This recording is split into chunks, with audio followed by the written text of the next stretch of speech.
السلام عليكم saaxiibayaal waa maalin cusub saacad cusub fiiyo cusub maantana waxaa bilaabaynaa buug cusub oo la magac baxay tilmaamaha ardaydaga wanaagsan buugu waa 21 bog waxaa qoray Cabdiraxmaan Axmed Garaad Soofe buugu wuxuu ka hadlayaa tilmaamaha ardayga wanaagsan waa buug aad u faa'iido badan marka aad arday tahay sidoo kale maanta waxaa akrinaynaa diiwaanka ugu horeeya ee buuga loogu magac daray iyo hordhaca fadlan muuqaalka like saar siina shargaree channelkana subscribe garayso dib badan baa ka maraa soo diyaarinta muuqaalada waxna kama faa'iido oo alle dartiis baa u soo gudbiyaa si ay dhalinyada aan waxba akhrin u kordhiyo garaadkooda iyo wacyigooda marka fadlan muuqaalka like saar channelkana subscribe garayso halkani waa hoyga buugaagta taxanaha ee nooc walba leh fadlan waxa aan ka codsanayaa in aad channelka subscribe garayso halkan waxaa joogto ugu soo gudbinaa buugaaga xiriir ah oo aan halbogna laga boodayn dadka qaar waxa ay dhageystaan soo koobida buugta laakiin malaha wax faa'iido ah buug la soo koobay buuga aad halkan ka dhageysatay waxa ugu xisaabtamaysaa in aad akhrisay oo kale marka joogtayso barteena YouTube ee ogaalside marka fadlan si wacan u dhageyso buuga dhageysi wacan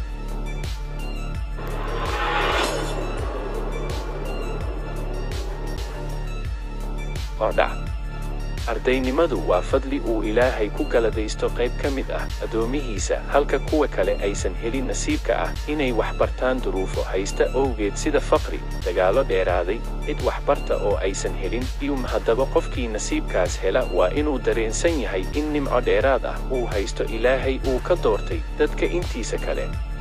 inta aanan gelin tilmaamaha ardayga guuleystay waxaan yara iftiimin doonaa fadliga uu leeyahay cilmigu iyo ahmiyada waxbarashada fadliga iyo ahmiyada waxbarashada alle waxa uu ku tilmaamay suurada Zumar inaysan sinayn qof wax garanaya aqoonta leh iyo ka aan waxba aqoon jaahilka ah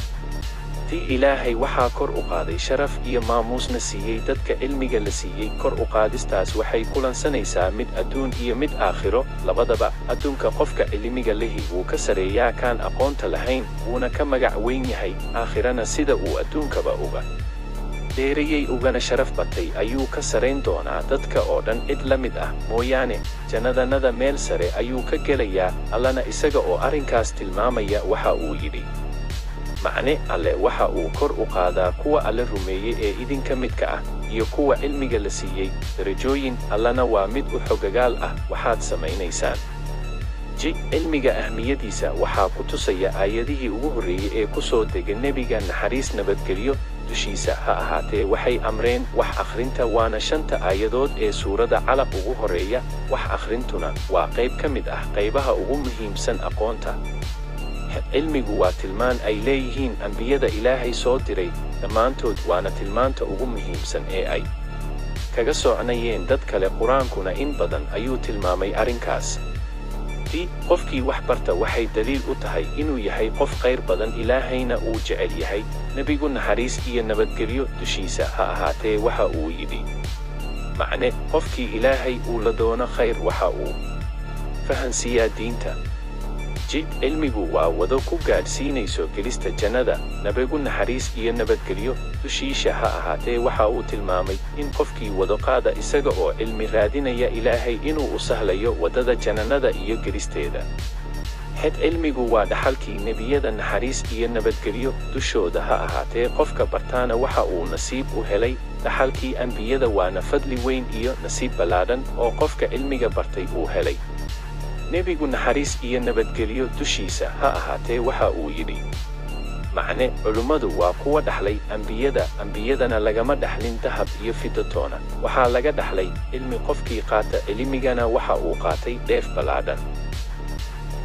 cilmigu waxa uu ka mid yahay waxyaalaha qofka soo anfacaya waxna taraya marka uu dhinto kadib gaar ahaan marka uu dad baray ama qoraalo dadka waxtar u leh uu ka tago neniguna waxa uu yidhi macne qofku marka uu dhinto uu gooyaa camalkiisu 3 arrimood mooyaane sadaqo soconaysa oo uu la baxay cilmi lagu intifaaco oo dad baray ama ilmo wanaagsan oo u soo duceeyay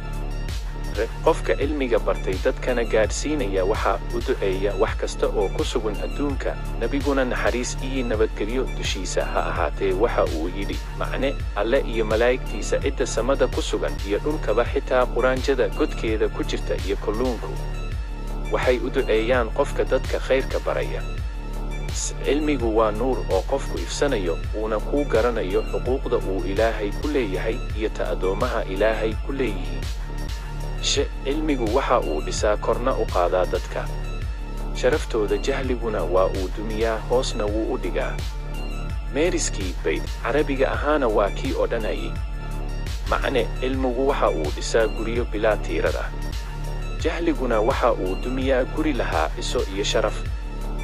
cilmigu waxa laga helayaa oo uu kulansanayaa laba khayr ee adduun iyo aakhiraba. Imaamu Shaafici waxaa yidhi, qofkii adduun doonayaa cilmiga ha barta, qofkii aakhiro doonayaana cilmiga ha barta. qofka cilmiga leh waa dahab soconaya, cid ka nasiib fiicanna ma jirto, xitaa haddii ay dhaleen aabbo iyo hooyo liita. wax saamayn ah kuma yeelanayaan. ninkii carabiga ku gabiyey waa kii lahaa, macne waxaan arkay in cilmiga saaxiibkii wanaagsan yahay haba dhaleen aabbo iyo hooyo liito. cilmiga ahmiyadiisa wax la soo koobi karo maaha, in badan ayayna diinteennu ka hadashay oo qaadaa dhigtay fadligiisa. Daraaqib Sarjaani waxa uu tilmaamay kelmada cilmi iyo meelaha laga soo dhambashay inay qur-aanka ku soo aroortay 779 jeer, kitaabka Saxiixul Bukhaarinaga 300 oo jeer. cilmigu waa waxa ay ummadi ku horumarto, sharafna ku gaadho, waxaana sharaf ugu filan cilmiga in marka qofka aan cilmi lahayn loo tiiriyo uu ku farxo. jahligana waxaa fool xumo ugu filan qofka jaahilka ah marka lagu tilmaamo jaahil in uu ka cadhoodo. haddaba ardayda fursadda waxbarasho heshay iskuma jiraan, qaar ayaa ku guulaysatay ujeedkoodii waxbarasho halka ay kuwa kale ay ku fashilmeen. waxaan buuggan si kooban ugu tilmaami doonaa kuwa ugu muhiimsan tilmaamaha uu ku suntan yahay ardayga guulaystay. tilmaamaha ardayga guulaystay: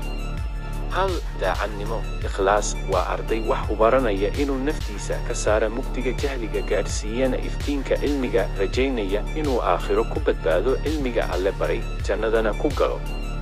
intaas ka bacdina doonaya inuu ku anfaco cilmiga uu baranayo dadkiisa iyo dhammaan muslimiinta. barashada cilmiguna kama aha inuu gaadho dadka ammaantooda iyo in uu ku faano, dadkana isugu kibriyo. qofka saas wax bartaana kuma liibaano, cilmigiisuna waxtar ma yeesho. 2. waa arday wakhtigiisa qorsheeya oo dareensan qiimaha wakhtigu uu leeyahay, jadwal u sameeya noloshiisa iyo hadafkiisa waxbarasho, isweydiiyana bishan maxaad gaadhay, 6 bilood maxaad qabatay, sanadkii tegay maxaa kuu kordhay. wakhtigu waa wax qaali ah, waana lafdhabarta nolosha adduunka. dadka meel gaadhay oo dhammi waa dadkii wakhtigooda ka faa'iidaystay. dadka hadhay ee aan waxba ka qabsan adduunkana waa dadkii dayacay wakhtigooda. dadka jannada galay aakhiro waa dadkii wakhtigooda ka faa'iidaystay, waana tii eebe lahaa. macne cuna oo cabba mid bogaadin leh, waxaad soo hormarsateen ayaamihii tegay sababteed. dadka hungoobay ee khasaaray naartana galay maalinta aakhiro waa kuwii aan ka faa'iidaysan wakhtigoodii adduunka ay ku heleen. eebana waxa uu yidhi arrinkaas isaga oo tilmaamaya, macne kaasi waa wixii aad ahaydeen kuwa farxa arlada dusheeda xaq la'aan, iyo waxaad ahaydeen kuwa ciyaara. u fiirso labada qolo. kuwa hore waxaa lagu tilmaamay inay adduunka soo shaqaysteen, wakhtigiina ka faa'iidaysteen. kuwa kalena waxaa lagu tilmaamay in ay iska dayaceen wakhtigii, ciyaar iyo qosol weliba ku dayaceen. alle in badan ayuu ku dhaartay qaybo wakhtiga ka mid ah, sida casarka, fajriga, habeenka iyo maalinta, waxayna ku tusaysaa dhaartaasi muhiimadda wakhtigu uu leeyahay. oo alle kuma dhaarta shay muhiimad weyn leh mooyaane. ibnu qayim waxa uu yidhi, wakhtiga oo la dayaco waxay ka daran tahay geerida. cabdilaahi ibnu mascuud waxa uu yidhi, maan murugoon shaysaan ugu murugoodi, maalin ay dhacday qoraxdeedii cimrigaygii nuqsaamay, uuna cilmina ii siyaadin. xasan albasri waxa uu yidhi, ina adanow waxaad tahay, ayaamo haddii ay maalin tagtana qayb ka mid ah ayaa tagtay. taabici la odhan jiray caamir ibnu cabdulqays ayaa maalin nini ka soo horbaxay, markaas ayuu ku yidhi, ila hadal. waxa uuna ugu jawaabay, qorraxda jooji aan kula hadlee. dadkii hore gaar ahaan kuwoodii wax baran jiray wax kasta uu kala qaalisanaa wakhtigu saacadaha ay wax cunayaan iyo kuwa ay xaajo gudanayaan ayay dhibsan jireen wakhtiga kaga lumaya marka ay waddooyinka marayaan ayay ka faa'iidaysan jireen wakhtiga oo ay cilmiga akhrin jireen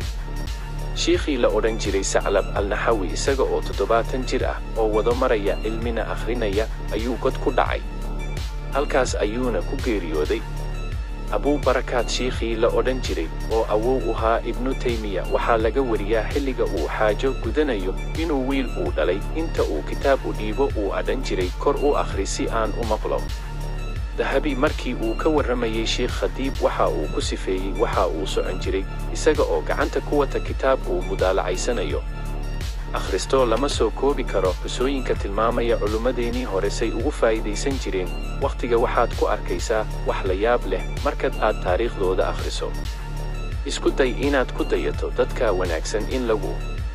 daydaana waa shafar iyo guul watigaaguna yuusan ciyaarkaaga lumin iska ilaali waxyaaha wakhtiga lumiya halkaa ayuu ku eg tahay qaybtii koobaad fadlan muuqaalka like saar channelkana subscribe garayso mahadsanid